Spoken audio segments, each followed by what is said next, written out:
대한민국이 멈추었다. 프로메테스라는 정체불명의 사이버 테러리스트 집단이 국가의 모든 핵심 데이터베이스를 장악한 것이다. 금융, 교통, 통신, 도시의 모든 혈관이 마비되었고 사회는 혼란에 빠졌다. 그들은 판도라의 상자라고 명명된 인류 역사상 가장 완벽한 암호 시스템 뒤에 모든 데이터를 가두고 대한민국 정부를 상대로 72시간 내에 10조 원을 지불하지 않으면 모든 데이터를 영원히 파괴하겠다고 협박했다. 국가는 최악의 사이버 안보 위기 사태를 맞았다. 이 절체절명의 위기 속에서 모든 희망은 대한민국 최고의 IT 보안 기업인 퀀텀 이노베이션 QI, 아예 상황실에 모여 있었다. 수십 명의 국내 최고 천재들이 48시간 넘게 잠 한숨 자지 못한 채 거대한 스크린을 노려보고 있었다. 하지만 스크린에 떠있는 끊임없이 형태를 바꾸는 기하학적인 암호의 향연 앞에서 그들의 모든 노력은 좌절되고 있었다. 암호를 공격할수록 오히려 암호는 더욱 견고해질 뿐이었다. 상황실의 총책임자인 최현석 이사는 자신의 무능함을 감추기 위해 애꿎은 연구원들에게 고함을 지르며 분풀이를 하고 있었다. 바로 그 절망과 패배감이 가득한 공간 속으로 어울리지 않는 한 인물이 들어섰다. 낡은 헬멧을 옆구리에 끼인 평범한 퀵서비스 배달원 복장의 소녀였다. 그녀의 이름은 오하나. 밤새 고생하는 연구원들을 위해 누군가 시킨 야식을 배달하러 온 것이었다. 그녀의 등장에 날카로워져 있던 초에 이사의 신경질적인 목소리가 터져 나왔다. 여기가 어디라고 함부로 들어와 당장 나가지 못해. 다른 연구원들 역시 귀찮다는 듯한 눈으로 그녀를 쳐다보았다.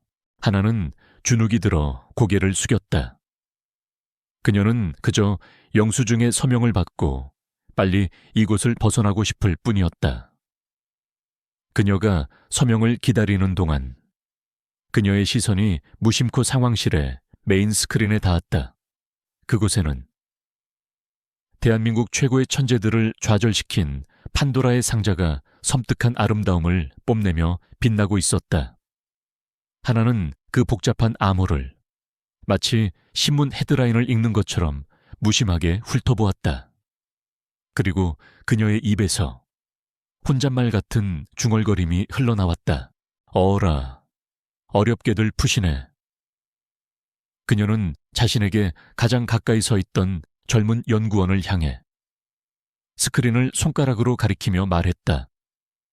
저 프랙탈 패턴은 그냥 눈속임인데요. 암호를 푸는 게 아니라 오히려 암호를 강화시키는 함정이라고요. 진짜 열쇠는 저기 16진수 값들의 붕괴율 패턴 속에 숨어 있는데 굳이 문을 부수려고 할 필요가 없어요. 저건 잠겨있지도 않은 문이에요. 그냥 손잡이를 돌리기만 하면 되는데. 그녀의 말에 상황실의 모든 소음이 순간 멎었다. 모든 시선이 배달부 소녀에게로 향했다. 양자암호학의 최고급 전문 용어들이 마치 동네 구멍가게 위치를 설명하듯 그녀의 입에서 너무나도 태연하게 흘러나온 것이다. 정적을 깬 것은 최 이사의 경멸 가득한 비웃음이었다. 뭐 붕괴율 배달부가 양자역학에 대해서 뭘 안다고 헛소리야. 저 여자 당장 끌어내. 그의 명령에 보안 요원들이 하나에게 다가왔다. 하나는 어깨를 으쓱하며 다시는 엮이고 싶지 않다는 듯 순순히 몸을 돌렸다. 하지만 그녀가 끌려나가던 그 순간 그녀의 말을 들었던 젊은 연구원의 눈이 홀린 듯이 빛나기 시작했다. 그는 미친 듯이 자신의 콘솔에 무언가를 입력하기 시작했다. 보안 요원에게 이끌려 퀀텀 이노베이션 QI 빌딩을 빠져나온 오하나는 낡은 스쿠터에 시동을 걸고 차가운 밤 공기 속으로 스며들었다. 그녀는 안도의 한숨을 내쉬었다. 잠시나마 과거의 망령이 되살아나는 듯했지만 다행히 금방 벗어날 수 있었다. 그녀가 원했던 것은 그저 이 도시의 수많은 배달부 중 한 명으로 누구의 눈에도 띄지 않는 평범하고 조용한 삶을 살아가는 것뿐이었다. 하지만 그녀의 과거는 결코 평범하지 않았다. 그녀는 이름 모를 보육원에서 자랐다. 다른 아이들이 그림을 그리고 공을 차며 놀 때 어린 하나의 유일한 친구는 숫자와 패턴이었다. 그녀는 세상의 모든 것을 데이터로 인식하고 분석하는 타고난 천재였다. 그녀의 비범한 재능은 곧 국가정보원의 비밀 부서에 포착되었고 12살이 되던 해 그녀는 프로젝트 오라클이라는 이름의 영재, 양성 프로그램의 비밀리에 차출되었다. 그곳은 평범한 학교가 아니었다. 국가의 디지털 안보를 책임질 최고의 암호 해독가와 데이터 분석가를 키워내는 비밀스러운 인재 양성소였다. 그곳에서 하나의 재능은 날개를 달았다. 그녀는 세상의 그 어떤 암호도 풀어냈고 방대한 데이터 속에서 미래의 테러 위협이나 금융위기의 징후를 예측해냈다. 그녀는 오라클이라는 코드명으로 불리며 국가에 보이지 않는 수호신으로 성장했다. 그녀는 자신의 능력이 국가와 국민을 지키는 데 쓰인다는 사실에 자부심을 느꼈다. 그녀가 유일하게 마음을 열었던 사람은 그녀를 발탁하고 아버지처럼 돌봐주었던 민 차장이었다. 하지만 그 자부심은 한 사건으로 인해 산산조각났다. 3년 전, 민 차장은 그녀에게 한 정치인의 모든 데이터를 분석하라는 임무를 내렸다. 그는 국가 안보에 위협이 되는 인물이라고 했다. 하나는 언제나처럼 그의 모든 통신 기록과 자금 흐름을 분석하여 그의 유일한 약점, 즉 그가 완벽하게 혼자가 되는 시간과 장소를 찾아내 보고했다. 그리고 며칠 뒤 그 정치인은 바로 그 시간, 그 장소에서 의문의 사고로 위장된 암살을 당했다. 하나는 충격에 휩싸였다. 그녀는 자신의 손이 한 사람의 피로 물들었다는 사실을 깨달았다.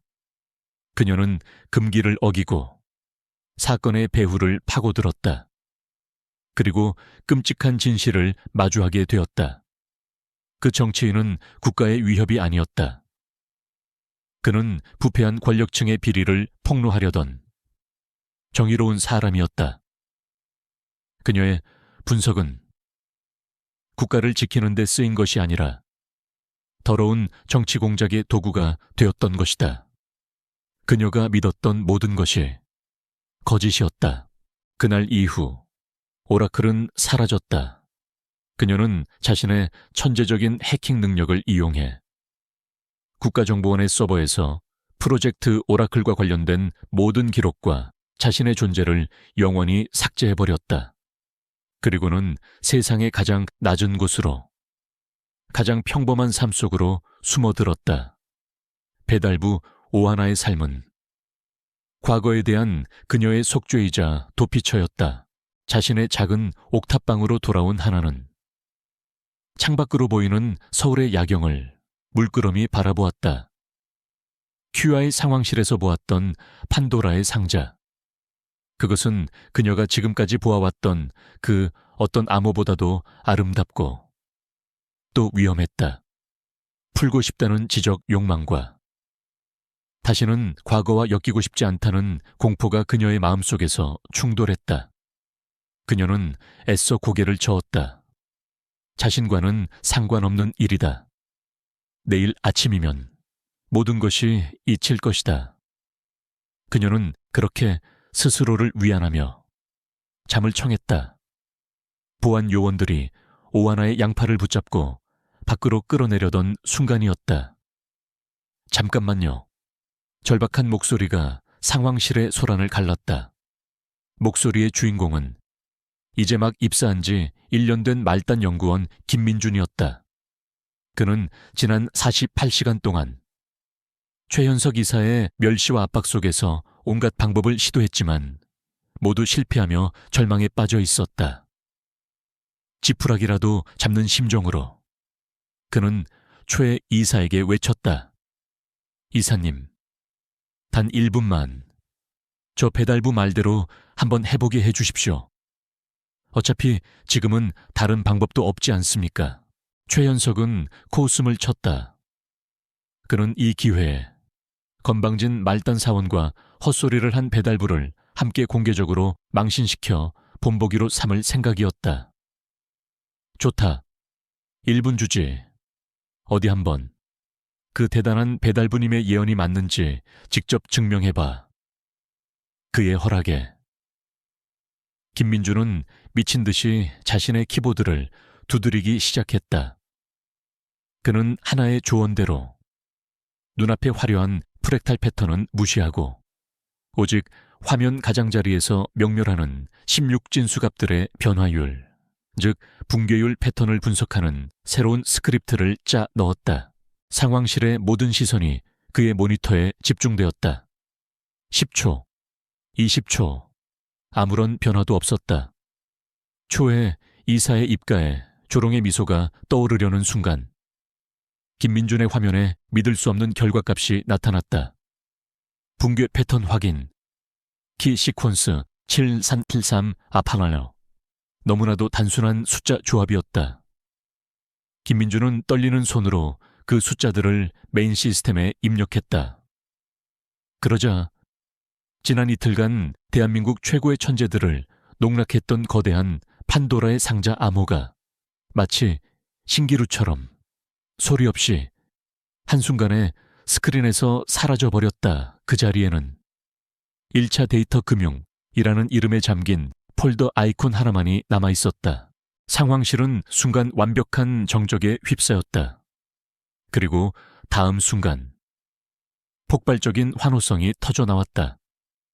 연구원들은 서로를 부둥켜 안고 소리를 질렀고 몇몇은 허탈한 웃음을 터뜨렸다. 그 모든 혼란의 중심에서 최현석 이사는 유령이라도 본 사람처럼 새하얗게 질린 얼굴로 스크린과 오하나를 번갈아 쳐다볼 뿐이었다. 하나는 이 틈을 놓치지 않았다. 그녀는 더 이상 이곳에 엮이고 싶지 않았다. 그녀는 소란을 틈타 조용히 상황실 문을 향해 몸을 돌렸다. 그녀가 막 문을 빠져나가려던 순간 모든 환호성을 잠재우는 차갑고도 권위 있는 여성의 목소리가 그녀의 등 뒤에 꽂혔다. 거기까지 상황실과 연결된 이사장실의 통유리 문이 열리며 QI의 CEO 강소영의 모습을 드러냈다. 그녀는 40대 초반의 나이에 날카로운 지성과 카리스마로 QI를 대한민국 최고의 기업으로 키워낸 철의 여인이었다. 그녀는 패닉에 빠진 초의 이세계는 눈길도 주지 않은 채 곧장 하나에 앞으로 걸어와 그녀의 앞을 막아섰다. 강소영 대표는 배달부 복장을 한 초라한 소녀를 위아래로 훑어보았다. 그녀의 눈은 마치 모든 것을 꿰뚫어보는 MRI 스캐너처럼 하나의 머리부터 발끝까지를 분석하고 있었다. 그녀는 묻지 않았다. 어떻게 한 겁니까? 대신 그녀는 문제의 본질을 꿰뚫는 단 하나의 질문을 던졌다. 당신, 정체가 뭐지? 강소영 대표의 집무실, 거대하고 미니멀한 공간은 그곳을 채운 침묵만으로도 상대를 압도하는 힘이 있었다. 강 대표는 퀵서비스 유니폼 차림에 오하나를 자신의 맞은편에 앉히고 조금의 감정도 드러내지 않은 채 입을 열었다. 당신의 통찰력 덕분에 우리 회사, 아니 이 나라가 수조 원의 피해를 막았소. 그녀는 책상 위에 놓인 계약서를 하나의 앞으로 밀었다. 당신의 공로에 대한 보상금으로 100억 원을 지급하고 우리 QI의 사이버 보안팀 수석 연구원 자리를 제안하지. 연봉은 당신이 부르는 게 값이야. 그것은 평범한 사람이라면 인생을 송두리째 바꿀 수 있는, 거부할 수 없는 제안이었다. 하지만 하나는 고개를 저었다. 그녀의 목소리는 단호했다. 과분한 제안에 감사드립니다, 대표님. 하지만 저는 그저 평범한 배달부일 뿐입니다. 아까 상황실에서의 일은 그냥 운이 좋았던 것뿐입니다. 저는 그런 중책을 맡을 자격이 없습니다. 그녀는 필사적으로 자신의 과거를, 자신의 진짜 능력을 부정했다. 그녀가 원하는 것은 돈이나 명예가 아닌 조용한 익명의 삶뿐이었다. 강소영은 운이라는 그녀의 말을 믿지 않았다. 그녀는 하나를 날카롭게 분석했다. 평범한 옷차림과 어울리지 않는 전문 용어, 돈에 대한 초연함, 그리고 필사적으로 자신을 숨기려는 태도. 강 대표는 비서가 급히 조사한 그녀의 신상 정보를 떠올렸다. 고아원 출신이라는 것 외에는 그 어떤 디지털 기록도 남아있지 않은 완벽한 유령 같은 존재. 당신은 평범한 사람이 아니야. 의도적으로 자신을 숨기고 있는 유령이지. 대체 왜 강 대표는 더 이상 묻지 않았다.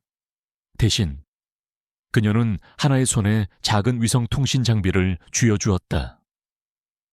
좋아, 강요는 않겠소. 하지만 프로메테스는 다시 공격해올 거야. 마음이 바뀌면 이걸로 내게 직접 연락하도록. 제안은 언제나 유효해. 보상금 100억은 당신이 수락하든 않든 지급될 거요. 한편 자신의 사무실로 돌아온 최현석 이사는 강 대표에게 혹독한 질책을 들은 후 굴욕감에 몸을 떨고 있었다. 자신의 명성과 경력이 어디서 굴러먹었는지 모를 배달부 계집 하나 때문에 송두리째 흔들리고 있었다. 그의 질투심은 이내 검은 증오심으로 변했다. 그는 자신의 신복을 불러 비밀스러운 지시를 내렸다. 오하나라는 배달부, 그 여자의 뒷조사를 해. 무슨 수를 써서라도, 먼지 하나라도 찾아내. 내가 직접 그 여자의 가면을 벗겨주겠어. 그는 실력으로 이길 수 없으니 비열한 방식으로 그녀를 파멸시키기로 결심했다. 자신의 작은 옥탑방으로 돌아온 하나는 모든 것이 꿈만 같았다. 통장에 찍힌 100억 원이라는 비현실적인 숫자와 책상 위에 놓인 QI의 첨단 통신 장비가 그녀의 평범했던 일상을 비웃고 있었다. 그녀는 애써 모든 것을 외면하려 했다. 다음 날, 그녀는 다시 퀵서비스 유니폼을 입고 스쿠터에 올랐다. 아무 일도 없었던 것처럼 다시 평범한 오하나로 돌아가려 애썼다. 하지만 세상은 더 이상 그녀를 평범하게 내버려 두지 않았다. 배달을 하던 그녀는 신호 대기 중에 백미러를 통해 자신을 뒤쫓는 수상한 검은색 차량 한 대를 발견했다. 차 안의 남자는 대놓고 그녀의 사진을 찍고 있었다. 어설픈 미행이었다. 그녀는 직감했다. 강 대표의 사람들이 아니다. 그들이었다면 이렇게 허술하지 않았을 것이다. 그렇다면 남은 사람은 단 한 명, 최현석 이사였다. 신호가 바뀌자 하나는 스쿠터의 엔진을 최대한 울리며 복잡한 서울의 골목길 속으로 파고들었다. 그녀는 프로답게 몇 분 만에 간단히 미행을 따돌렸다. 하지만 그녀의 마음은 무거웠다.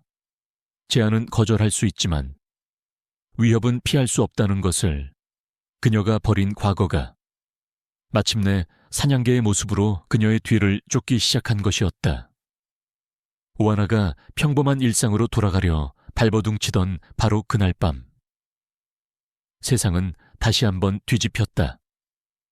대한민국의 모든 방송 화면이 해커 집단 프로메테스의 상징인 불타는 날개 문양으로 뒤덮였다. 기계로 변조된 목소리가 대한민국 전체를 향해 조롱과 분노를 쏟아냈다. 감히 우리의 예술 작품에 손을 댄 어리석은 자들에게 첫 번째 경고를 보낸다. 그 말이 끝나기가 무섭게 현직 국회의원들과 고위 관료들의 추악한 비자금 내역과 스캔들이 담긴 파일이 인터넷에 유출되기 시작했다. 사회는 극심한 혼란에 빠졌다. 하지만 그것은 시작에 불과했다. 프로메테스는 두 번째 선전포고를 날렸다. 우리는 판도라의 상자에 두 번째 봉인을 풀었다. 이번 암호는 이전과는 차원이 다를 것이다. 그리고 친절하게도 24시간짜리 선물도 함께 넣어두었지. 24시간 안에 암호를 풀지 못하면 너희들의 모든 데이터는 이 세상에서 영원히 사라질 것이다. 방송 화면에는 24시간부터 거꾸로 흐르기 시작하는 거대한 시계가 나타났다.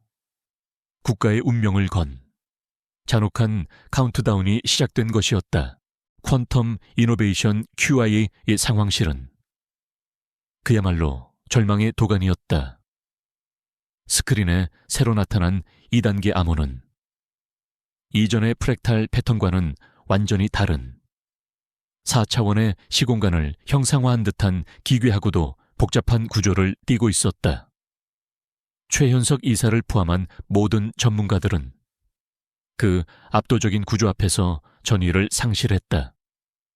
그들의 모든 시도는 암호를 더욱 견고하게 만들 뿐이었고 스크린 속의 시계는 무심하게 흘러가고 있었다. 국가의 운명이 그들의 손끝에서 모래처럼 빠져나가고 있었다.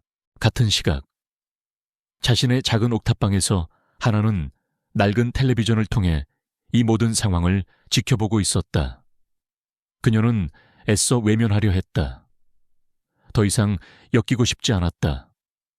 자신과는 상관없는 일이라고 스스로를 세뇌했다.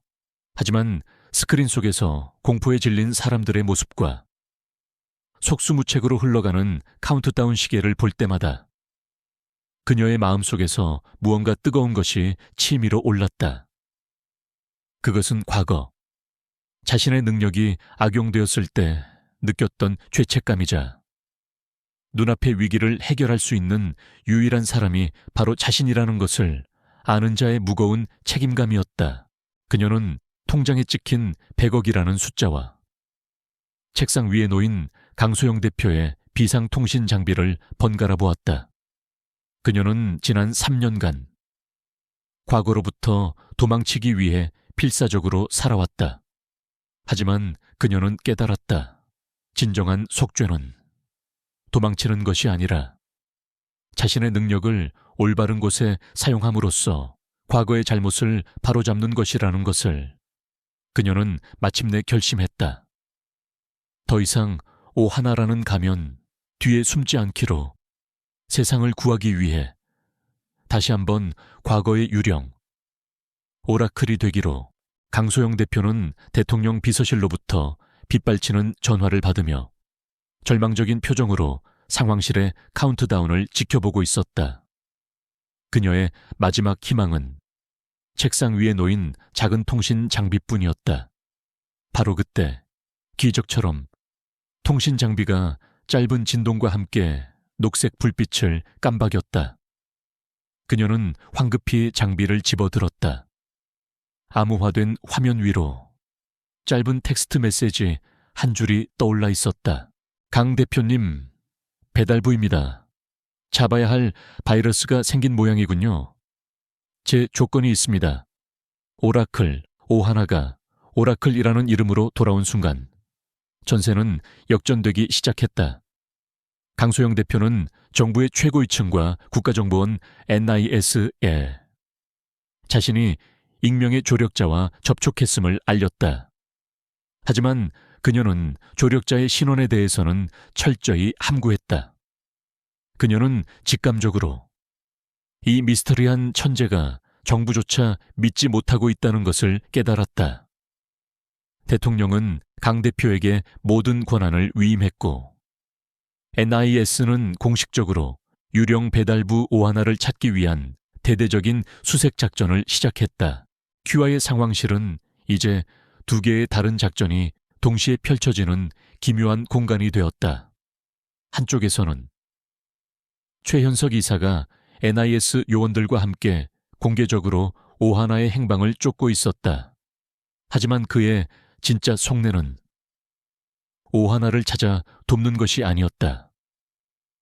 그는 자신의 실추된 명예를 회복하기 위해 오하나보다 먼저 2단계 암호를 풀어내고 싶어 했다. 그리고 만약 자신이 풀지 못할 때는 오하나가 성공하는 꼴도 보고 싶지 않았다. 그의 뒤틀린 질투심은 그를 점점 더 위험한 생각으로 이끌었다. 그는 수색 작전을 교묘하게 방해하기 시작했다. 그는 오하나의 얼굴이 찍힌 CCTV 원본 영상을 실수로 손상시켜 이미지 식별을 어렵게 만들었다. 또한 거짓 제보를 흘려 NIS의 수사력을 엉뚱한 곳으로 돌려놓았다. 그는 시간이 얼마 남지 않았다는 것을 알고 있었다. 초조함에 사로잡힌 그는 결국 넘어서는 안 될 선을 넘고 말았다. 그는 비밀리에 적이어야 할 프로메테스와 접촉을 시도했다. 그는 그들에게 자신이 암호 해독을 방해하고 오라클의 정보를 넘겨줄 테니 해독 불능 사태의 책임을 오라클에게 뒤집어 씌우고 자신에게는 거액의 돈을 달라는 위험한 거래를 제안했다. 한편 강소영 대표가 마련해준 비밀 벙커에 자리 잡은 하나는 QI의 메인 서버와 직접 연결된 자신만의 전장을 구축했다. 그녀는 눈앞의 판도라의 상자를 분석하는 동시에 QI 내부의 데이터 흐름 또한 감시하고 있었다. 그리고 그녀는 어렵지 않게 최현석 이사가 벌이고 있는 파괴 공작과 그가 프로메테스와 비밀리에 교신하고 있는 희미한 신호의 흔적을 포착했다. 그녀의 눈이 차갑게 빛났다. 이제 그녀의 적은 외부에만 있는 것이 아니었다. 가장 가까운 곳에 아군으로 위장한 내부의 배신자가 존재했다. 이제 남은 시간은 12시간. 대한민국의 운명을 건식에는 빠르게 흘러가고 있었다. NIS의 요원들은 초에 이사가 흘린 거짓 정보에 속아 엉뚱한 곳에서 허탕을 치고 있었다. 최현석은 프로메테스와의 밀약이 성공했다고 믿으며 회심의 미소를 짓고 있었다. 그리고 그 모든 상황을 지켜보고 있는 하나는 이제 두 명의 적을 동시에 상대해야 하는 절체절명의 상황에 놓였다. 그녀는 자신의 키보드 위로 손을 가져갔다.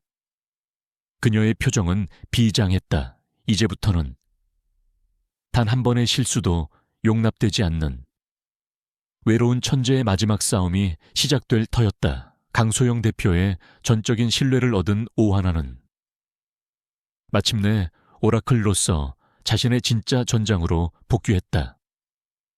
그녀가 마련받은 비밀 벙커는 QI의 메인 서버와 직접 연결되었고 그녀의 손끝에서 대한민국의 운명을 건 마지막 싸움이 시작되었다. 카운트다운 시계가 10시간 아래로 떨어지고 있었다. 그녀가 가장 먼저 한 일은 판도라의 상자를 공격하는 것이 아니었다. 내부의 적을 정리하는 것이었다. 그녀는 QI의 네트워크 시스템을 자신의 손바닥처럼 누볐다. 그 시스템의 보안 프로토콜은 과거 국정원 시절 그녀가 직접 설계한 것을 기반으로 만들어졌기 때문이었다. 그녀는 최현석 이사가 자신의 시스템 접근을 방해하기 위해 심어놓은 온갖 악성 코드와 데이터 교란 프로그램을 마치 정원의 잡초를 뽑아내듯 가볍게 제거했다. 그리고는 그를 위해 특별한 선물을 준비했다. 그녀는 최 이사의 모든 접근 권한을 실제 서버와 똑같이 생긴 가상의 시뮬레이션 서버로 우회시켰다.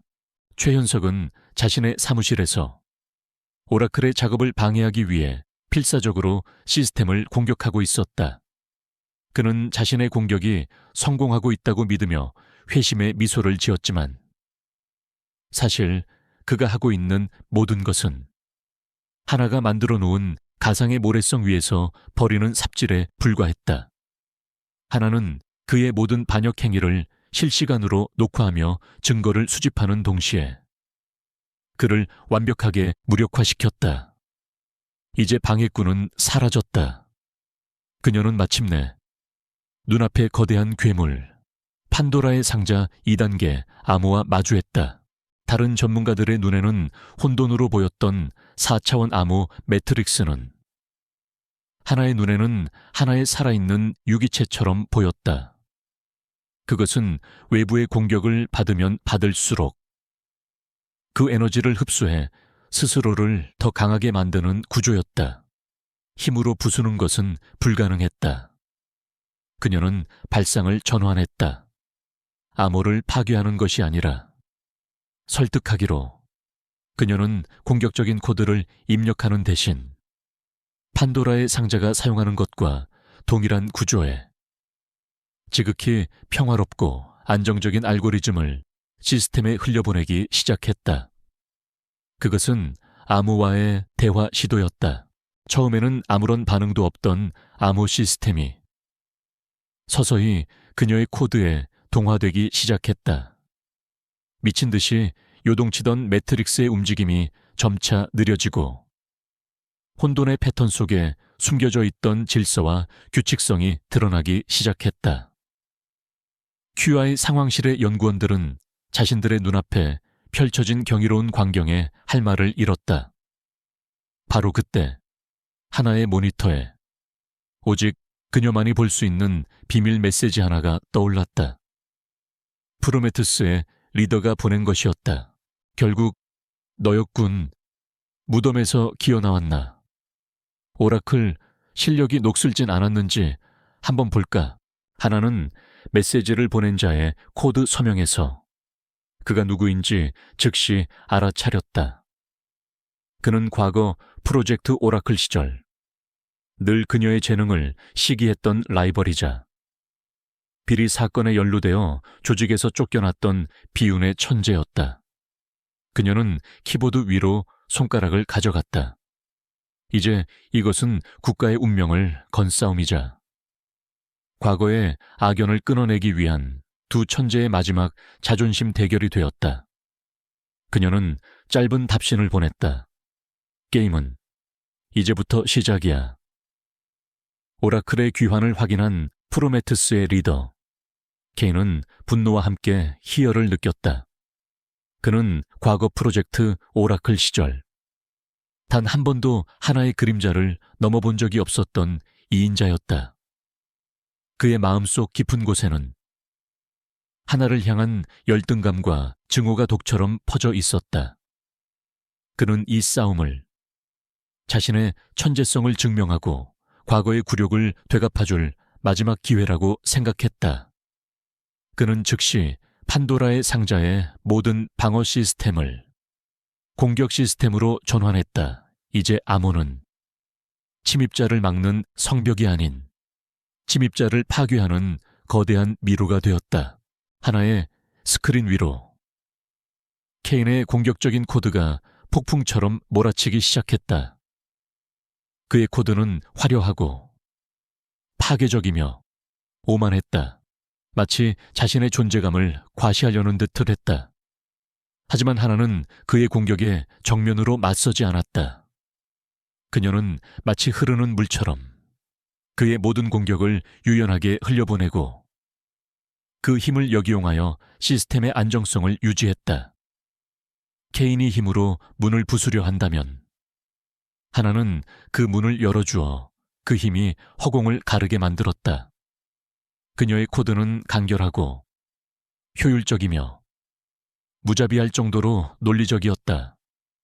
스크린 위에서 두 천재의 스타일과 철학이 담긴 보이지 않는 검투가 펼쳐지고 있었다. 두 사람이 코드를 통해 싸우는 동안 하나의 머릿속에는 과거 훈련 시절의 기억들이 스쳐 지나갔다. 늘 최고가 되고 싶어 했던 케인의 조급함, 그리고 자신의 정교한 논리 앞에서 번번이 무너졌을 때의 분노. 그녀는 케인의 모든 것을 기억하고 있었다. 그의 장점, 약점, 그리고 그가 자신의 코드 속에 숨겨두곤 했던 자신만이 알아볼 수 있는 오만한 서명까지. 그녀는 케인이 자신을 이기기 위해 반드시 그의 필살기, 즉 그가 가장 자랑스러워하는 알고리즘을 사용할 것이라고 예측했다. 몇 시간의 치열한 공방전 끝에 마침내 케인은 자신의 마지막 카드를 꺼내 들었다. 하나의 방어벽을 뚫기 위해 자신이 직접 개발한 가장 복잡하고 강력한 공격 코드를 사용한 것이다. QI 상황실의 연구원들은 이전과는 비교할 수 없는 강력한 공격에 비명을 질렀다. 하지만 하나의 얼굴에는 오히려 옅은 미소가 떠올랐다. 걸렸구나. 그녀는 케인의 그 완벽해 보이는 코드 속에 숨겨진 단 하나의 미세한 논리적 허점, 즉 과거 그가 자신의 천재성을 과시하기 위해 일부러 남겨두었던 백도어를 알고 있었다. 그녀는 그 백도어를 통해 케인의 공격 시스템 내부로 역침투하기 시작했다. 사냥꾼과 사냥감의 위치가 순식간에 뒤바뀌는 순간이었다. QI 상황실의 스크린 위에서 미친 듯이 요동치던 판도라의 상자 코드가 갑자기 움직임을 멈추더니 오히려 그 스스로가 서서히 해체되기 시작했다. 연구원들은 자신들의 눈앞에 펼쳐진 광경을 믿을 수 없었다. 유령 배달부가 불가능해 보였던 괴물을 상대로 승리를 거두고 있었다. 같은 시각 프로메테스의 비밀 아지트. 케인은 자신의 시스템이 내부에서부터 무너져 내리는 것을 보며 공포에 질렸다. 그는 오라클이 자신의 가장 완벽한 창조물을 이용해 자신을 공격하고 있다는 사실을 깨달았다. 그는 패배를 직감했다. 그리고 그 순간 그는 마지막 남은 비열한 수를 쓰기로 결심했다. 그는 QI 내부에 심어둔 자신의 유일한 협력자 최현석 이사에게 마지막 메시지를 보냈다. 그녀가 이기고 있다. 지금 당장 QI의 메인 서버를 파괴해. 모두 함께 죽는 거다. 메시지를 받은 최현석의 얼굴이 질투와 광기로 뒤틀리기 시작했다. 카운트다운 시계가 마침내 마지막 1시간을 가리키고 있었다. 오하나. 즉, 오라클과 프로메테스의 리더 케인에 보이지 않는 전쟁은 절정으로 치닫고 있었다. 하나의 압도적인 실력 앞에 케인의 화려했던 공격 코드는 점차 힘을 잃고 무너져 내리고 있었다. QI 상황실의 연구원들은 해체 직전에 판도라의 상자를 보며 승리를 예감하고 환호성을 질렀다. 강소영 대표 역시 마침내 이 지독한 위기가 끝날 것이라는 안도감에 마른 입술을 적셨다. 하지만 그들은 몰랐다. 진짜 위기는 전혀 예상치 못한 곳에서 다가오고 있었다. 자신의 사무실에서 이 모든 상황을 지켜보던 최현석 이사는 패배의 그림자가 짙어지는 것을 느끼며 공포에 휩싸였다. 이대로 오라클이 암호를 풀어버리면 자신은 대한민국 전체의 웃음거리가 되고 QI에서 쫓겨날 것이 뻔했다. 바로 그때 케인에게서 온 마지막 비밀 메시지가 그의 모니터에 떠올랐다. 그녀가 이기고 있다. 지금 당장 QI의 메인 서버를 파괴해. 모두 함께 죽는 거다. 최현석의 눈이 광기로 번뜩였다. 그는 자신이 살기 위해 대한민국 전체를 지옥으로 밀어넣기로 결심했다. 그는 자신의 최고 관리자 권한을 이용해 QI의 심장부인 메인 서버 전체에 대한 긴급 삭제 프로토콜을 실행시켰다. 국가의 운명이 걸린 데이터를 지키는 최후의 방어벽을. 내부의 관리자가 직접 파괴하기 시작한 것이었다. 순식간에 하나의 벙커와 QI 상황실의 모든 스크린 위로 시스템의 완전한 파괴를 알리는 붉은색 경고 메시지가 떠올랐다. 치명적 시스템 오류, 코어 데이터 삭제, 프로토콜 가동, T-60초. 환호성은 비명으로 바뀌었고 상황실은 순식간에 아수라장이 되었다. 하나의 등 뒤에서도 식은땀이 흘러내렸다. 그녀는 외부의 적인 케인과 싸우는 동시에 이제 내부의 배신자인 최현석의 공격까지 막아내야 하는 절체절명의 위기에 처했다. 지금 당장 시스템에서 접속을 끊고 자신의 안전을 도모할 수도 있었다. 하지만 그렇게 되면 국가의 모든 데이터는 영원히 사라져 버릴 터였다. 그녀는 망설이지 않았다. 그녀는 자신의 모든 것을 걸기로 했다. 그녀의 손가락이 인간의 한계를 넘어선 속도로 키보드 위를 날아다니기 시작했다. 그녀는 뇌를 둘로 나누는 듯한 경이로운 멀티태스킹을 시작했다. 한쪽으로는 최현석의 삭제 명령을 막아내기 위한 방어 코드를 짜넣었다. 다른 한쪽으로는 얼마 남지 않은 시간 동안 판도라의 상자의 마지막 잠금 장치를 풀기 위한 마지막 공격을 감행했다. 59초, 58초, 시간은 무심하게 흘러갔다. 상황실의 연구원들은 절망적인 표정으로 스크린을 바라보았고 최현석은 자신의 사무실에서 광기 어린 미소를 짓고 있었다. 19.8. 하나의 이마에서 땀방울이 흘러내려 키보드 위로 떨어졌다. 호스트 3.3. 그녀는 마지막 명령어를 입력하고 엔터키를 내리쳤다. 2 알찰천 0. 카운트다운이 끝나는 순간 상황실의 모든 스크린이 약속이라도 한 듯이 암전되었다.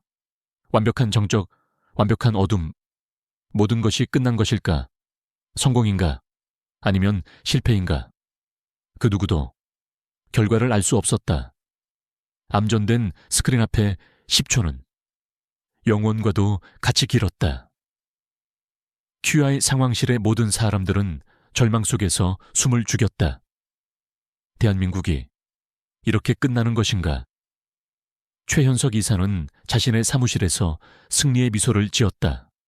바로 그때 암흑 속에서 작은 커서 하나가 깜박이기 시작했다. 그리고 다음 순간 스크린 위로 폭포수 같은 시스템 복구 로그가 스트리밍되기 시작했다. 죽었던 서버들이 심장 마사지를 받은 환자처럼 다시 살아나고 있었다. 잠시 후 상황실의 메인 스크린이 다시 켜졌다. 하지만 그곳에 떠있는 것은 판도라의 상자가 아니었다. 화면은 둘로 나뉘어 있었다. 한쪽 화면에는 잠겨있던 모든 국가 기밀 데이터 폴더들이 자물쇠가 풀린 채 말끔하게 정리되어 있었다. 그리고 그 아래에는 짧은 메시지가 떠 있었다. 시스템 복구 완료. 판도라의 상자 해체 완료. 모든 데이터 안전. 오라클. 터져 나오려던 환호성은 다른 한쪽 화면에 떠오른 충격적인 광경 앞에서 비명이 되었다. 다른 쪽 화면에는 최현석 이사의 사무실 내부를 촬영하는 라이브 영상이 떠 있었다. 그는 프로메테스의 리더 케인과 화상 통화를 하며 축배를 들고 있었다. 그의 목소리가 상황실 전체에 울려 퍼졌다. 우리가 해냈어. 그 건방진 계집 오라클은 끝장이야. 데이터는 모두 파괴되었고 모든 책임은 그녀가 지게 될 걸세. 그의 영상 아래로는 그가 시스템 삭제 명령을 내린 모든 기록과 프로메테스와 나눈 대화로그 전체가 실시간으로 스크롤되고 있었다. 완벽한 반역의 증거였다. 모든 것은 처음부터 하나의 손바닥 안에 있었다. 그녀는 최현석이 배신할 것을 예측하고 있었다. 그녀는 그의 삭제 명령을 막는 대신 그 명령의 경로를 프로메테스의 서버 쪽으로 교묘하게 돌려놓았다. 그리고 판도라의 상자에 마지막 암호를 푸는 동시에 그 안에 숨겨져 있던 자폭 바이러스를 역으로 제어하는 데 성공했다. 카운트다운이 0이 되는 순간 그녀는 최현석의 파괴적인 삭제 명령을 증폭시켜 프로메테스의 서버를 향해 발사했다. 동시에 그녀는 해킹한 바이러스를 이용해 그들의 물리적인 위치를 NIS에 전송했다. 두 명의 적이 서로를 파괴하게 만든 완벽한 체스게임의 마지막 수, 체크메이트였다. QI 상황실에 대기하고 있던 NIS 요원들이 경악에 빠진 연구원들을 해치고 뛰쳐나갔다. 그들은 곧장 최현석의 사무실 문을 부수고 들어가 아직도 상황 파악을 못하고 있는 그를 현장에서 체포했다. 거의 동시에 NIS 특공대가 하나가 전송한 위치 정보를 기반으로 프로메테스의 비밀 아지트를 급습하여 케인을 포함한 조직원 전원을 검거했다. 외적과 내적, 두 개의 거대한 위협이 단 한 명의 소녀에 의해 동시에 제거되는 순간이었다. 모든 상황이 정리된 후 QI 상황실의 메인 스크린에 오라클의 마지막 메시지가 떠올랐다. 위협은 제거되었다. 시스템은 안전하다. 나의 임무는 끝났다. 그 메시지를 끝으로 그녀가 시스템에 접속했던 모든 흔적은 마치 처음부터 없었던 것처럼 깨끗하게 사라졌다. 기계 속의 유령은 다시 유령이 되어 사라진 것이었다. 강소영 대표는 텅 빈 스크린을 바라보았다. 그리고는 창밖의 거대한 서울을 내려다보았다. 저 도시 어딘가에 나라를 구한 영웅이 평범한 배달부의 옷을 입고 살아가고 있을 터였다. 그녀는 언젠가 그 유령을 다시 만날 수 있기를 조용히 바랐다. 판도라의 상자 사건은 대한민국 역사에 기록될 거대한 태풍을 남기고 막을 내렸다. 배신자 최현석 이사와 테러리스트 집단 프로메테스의 리더 케인은 국가 반역죄와 사이버 테러 혐의로 둘 다 종신형을 선고받았다. 부패했던 국정원 내부 라인 역시 오라클이 남긴 증거를 토대로 모두 숙청되었다. 국가는 안정을 되찾았고 모든 언론은 나라를 구했지만 끝내 모습을 드러내지 않은 미스터리한 영웅 오라클에 대한 찬사를 쏟아냈다. 정부는 그녀의 모든 과거를 사면하고 공식적으로 국가사이버안보수석 자문관 자리를 제안했다. 몇 주 후 하나의 작은 옥탑방에 뜻밖의 손님이 찾아왔다. 바로 QI의 강소영 대표였다. 그녀는 정부를 대신해 공식적인 제안과 함께 막대한 보상금을 전달하러 온 것이었다. 하지만 하나는 과거와 마찬가지로 모든 제안을 정중히 거절했다. 오라클에게 얼굴과 직책이 생기는 순간 오라클은 더 이상 유령이 아닌 타겟이 됩니다. 저는 더 이상 국가나 조직을 위한 무기가 되고 싶지 않습니다. 그녀는 자신의 과거를 만들어냈고 또 다른 괴물인 케인을 만들어냈던 그 시스템으로 돌아갈 생각이 없었다. 대신 그녀는 강 대표에게 새로운 제안을 했다. 그녀는 정부가 지급한 보상금 전액을 자신과 같은 아이들을 위해 사용하고 싶다고 말했다. 그녀는 오라클 재단이라는 이름의 비영리 재단을 설립할 계획이었다. 재단의 목표는 자신처럼 어려운 환경에 있지만 수학과 과학에 천재적인 재능을 가진 아이들을 발굴하여 그들이 올바른 길로 성장할 수 있도록 지원하는 것이었다. 과거에 프로젝트 오라클이 아이들을 국가의 무기로 키워냈다면 그녀의 새로운 재단은 아이들을 세상의 빛으로 키워낼 터였다. 그녀의 그 원대한 비전에 강소영 대표는 깊은 감명을 받았고 QI가 재단의 영원한 후원자가 될 것을 약속했다. 그리고 1년 후 오라클 재단은 조용하지만 강하게 세상의 뿌리를 내리고 있었다. 재단의 지원을 받은 아이들은 각종 국제 올림피아드에서 놀라운 성과를 거두며 미래의 희망으로 자라나고 있었다. 재단의 이사장은 익명이었고 그 누구도 그녀의 진짜 정체를 알지 못했다. 이야기의 마지막. 오하나는 평범한 옷차림으로 공원 벤치에 앉아 재단의 아이들이 뛰노는 모습을 평화롭게 바라보고 있었다.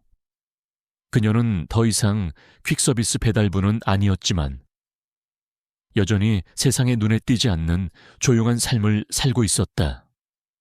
바로 그때 그녀의 주머니 속에서 강 대표가 주었던 비상통신 장비가 짧게 진동했다. 강 대표가 보낸 메시지였다. 오라클, 거기 있나요? 또 다른 문제가 생긴 것 같군요. 하나는 메시지를 읽고 하늘을 올려다보았다. 그녀의 입가에 과거와는 다른 여유롭고도 자신감 넘치는 작은 미소가 떠올랐다. 그녀는 더 이상 과거로부터 도망치지 않았다. 그녀는 이제 선택할 수 있었다.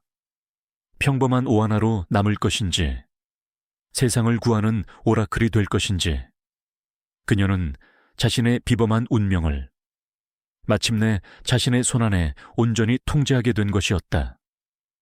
그녀의 새로운 인생은 이제 막 시작되고 있었다.